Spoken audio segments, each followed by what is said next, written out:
Ever feel like the system's rigged? Let's explore Marxism, the ultimate capitalism roast. Marxism was born from the mind of Karl Marx, a German philosopher, economist, and revolutionary, who spent years analyzing capitalism's inner workings.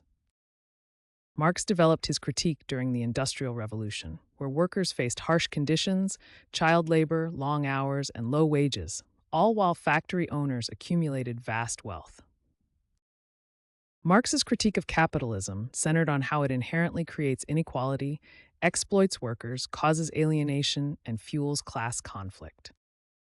One of Marx's key insights was the concept of alienation, how workers become disconnected from their labor, losing control over what they produce and how they produce it. At the heart of Marxism is the analysis of class struggle, the conflict between the bourgeoisie who own the means of production and the proletariat who sell their labor. Think of Marxism as the original anti-capitalist manifesto, with a surprisingly dry sense of humor, questioning everything you thought you knew about money, power, and who gets the last slice of pizza. Class struggle is central to Marxist theory, which we can imagine as a never-ending food fight in society. Marx identified two main opposing classes, the bourgeoisie and the proletariat. This struggle forms the foundation of historical materialism.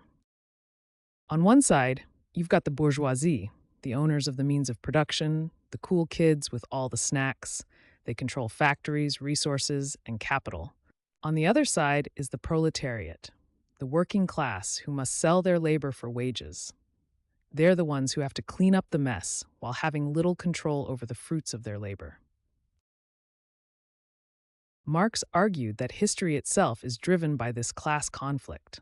Throughout different historical periods, society has been organized around different forms of class struggle. It's not just about food, of course. The real struggle is about who controls the means of production. Personal property, like your home and belongings, isn't the issue. It's the ownership of factories, mines, and other productive resources that creates the class divide. Marx analyzed this class structure and made some predictions about where the never-ending food fight would lead. He believed that growing inequality would eventually lead workers to develop revolutionary consciousness. Ultimately, Marx predicted that the proletariat would overthrow the capitalist system and create a classless society where the means of production would be commonly owned. But whether this will actually happen remains an open question.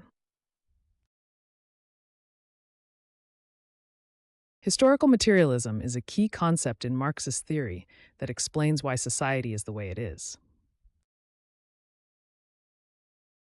According to this theory, material conditions, economics, resources, and technology shape society's structures, laws, and even our thoughts.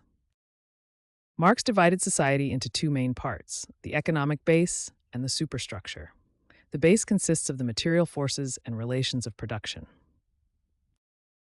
The economic base influences everything from cultural values to political and legal systems, which form the superstructure. In today's world, this is like saying our smartphones are secretly controlling our brains. The technology we use shapes how we think and interact. Just as the economy of feudal times shaped the political structures of kingdoms, our digital economy shapes our privacy laws and surveillance systems. The way we produce and exchange goods influences everything from our political systems to our cultural values. Technology like cloud computing is changing not just how we work, but how we think about ownership and services. So, next time you're scrolling through social media, remember, the economy is watching you. Your consumption patterns and online behaviors are shaped by and simultaneously shape the material conditions of society.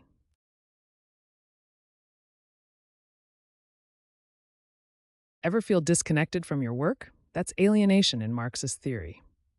Marx observed how factory workers become separated from their labor in industrial capitalism. They become mere cogs in a machine. Alienation is like building Lego sets all day but never getting to play with them. You create value, but that value isn't yours to enjoy. Marx identified four distinct types of alienation under capitalism. These include alienation from the product of labor, alienation from the labor process itself, alienation from other workers, and alienation from our human potential. First, workers are alienated from the product of their labor. They create things they often cannot afford themselves.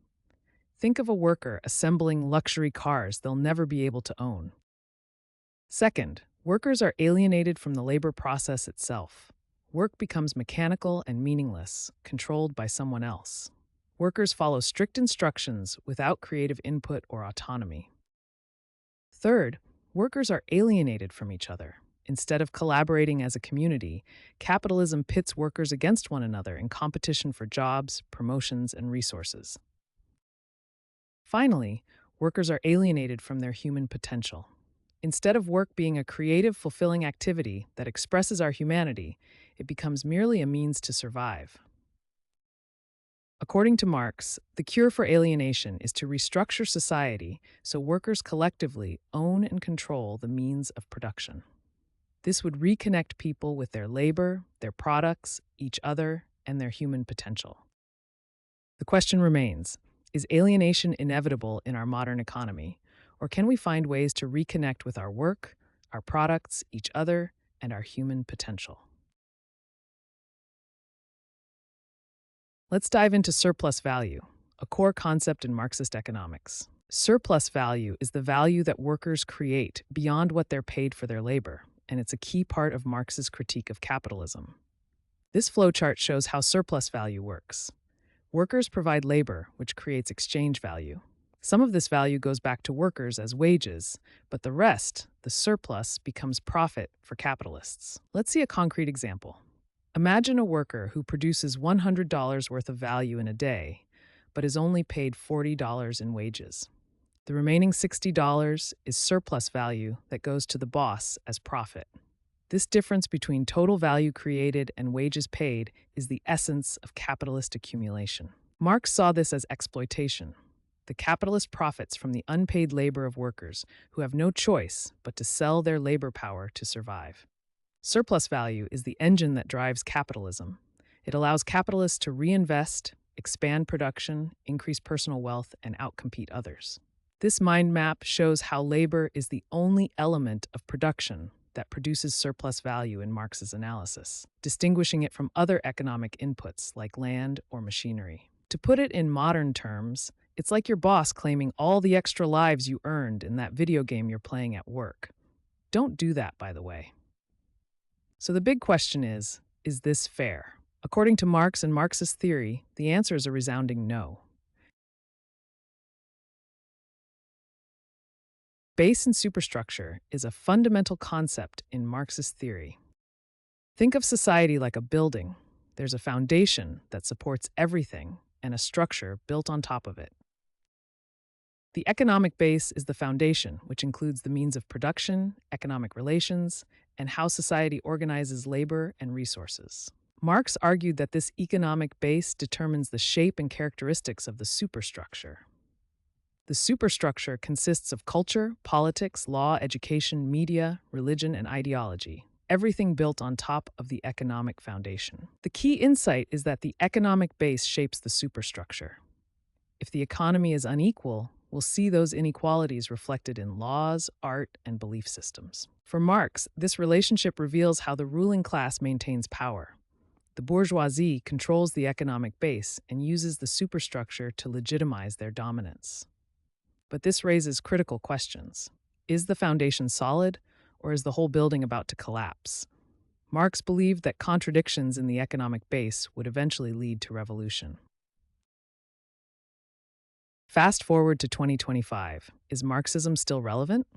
Surprisingly, yes. With rising inequality, economic instability, and the rise of right-wing movements, Marxist ideas are experiencing a bit of a comeback. People are dusting off their copies of Capital and asking, did Marx predict all of this? Contemporary Marxist scholars like David Harvey continue to analyze capitalism's contradictions through a Marxist lens. From conferences to online debates, Marxism is sparking conversations about the future of capitalism. As we face a world of increasing economic uncertainty, Many are returning to Marx's critiques to understand our present predicaments and possible futures.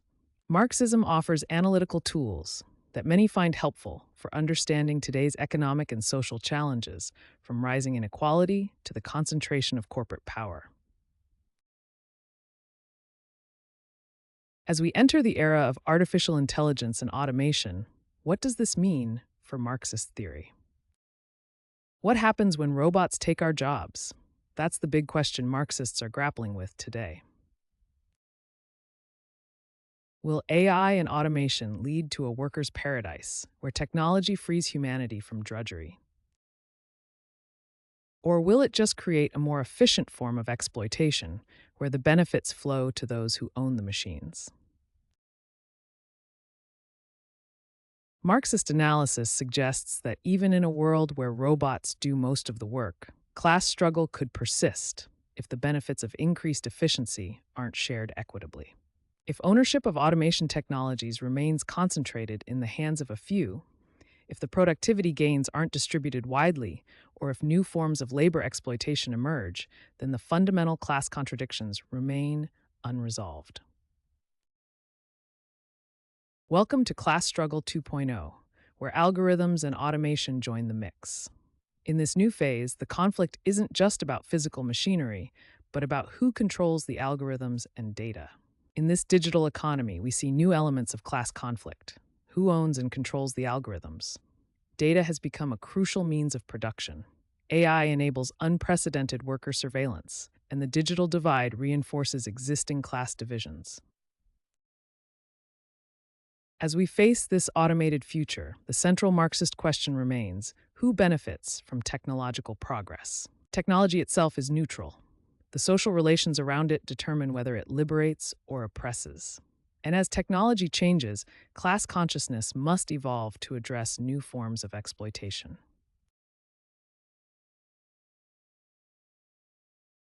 For all its influence, Marxism isn't without its critics. Let's examine the major criticisms and consider whether Marxism remains relevant today. Critics of Marxist theory argue that it's too deterministic, oversimplifying human behavior and undervaluing individual agency. Historical implementations of Marxist ideas, like the Soviet Union, faced challenges including economic inefficiencies and human rights concerns, ultimately leading to their collapse. In today's post-industrial world, critics point out that Marxism faces new challenges with the rise of the gig economy, new class structures, and different forms of capital. The debate continues between critics who claim Marxism is outdated and defenders who argue its analysis of capitalism remains relevant. Despite criticisms, Marxist theory continues to evolve, incorporating perspectives on race, gender, environmental concerns, and digital labor. Whether you agree with Marx or not, his ideas have profoundly impacted our understanding of capitalism, social class dynamics, power relationships, and economic inequality. So, is Marxism right?